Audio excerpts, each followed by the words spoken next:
ఎట్టి పరిస్థితుల్లో కూడా మట్టి నమూనా సేకరించేటప్పుడు ముఖ్యమైన విషయం ఏంటంటే పంట ఉన్న చేను నుండి ఎట్టి పరిస్థితుల్లోనూ కూడా మనము మట్టి నమూనాను సేకరించరాదు. ఇది మరొక ముఖ్యమైన విషయము. పంట తీసి వేసిన తర్వాత మాత్రమే అట్టి భూమి నుండి మనం మట్టి నమూనాను సేకరించాలి. మట్టి నమూనా సేకరించేటప్పుడు ముందుగా మనము భూమి ఉన్న పై పొరను కొద్దిగా ఒక 1 ఇంచు మందంతో అట్టి పొరను మనం పైన పారతో తొలగించుకోవాలి. ఈ విధంగా పారతోటి పై పొరను తొలగించుకోవాలి.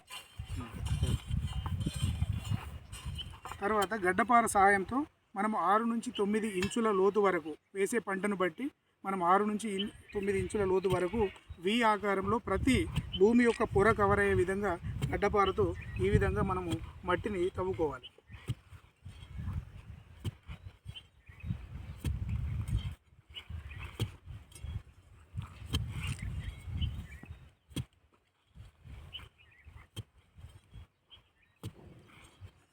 తర్వాత పార సహాయంతో ఈ ఆకారంలో ప్రతి లేయర్ కవర్ అయ్యే విధంగా మనం మట్టిని జాగ్రత్తగా ఒక కవర్లో సేకరించుకోవాలి.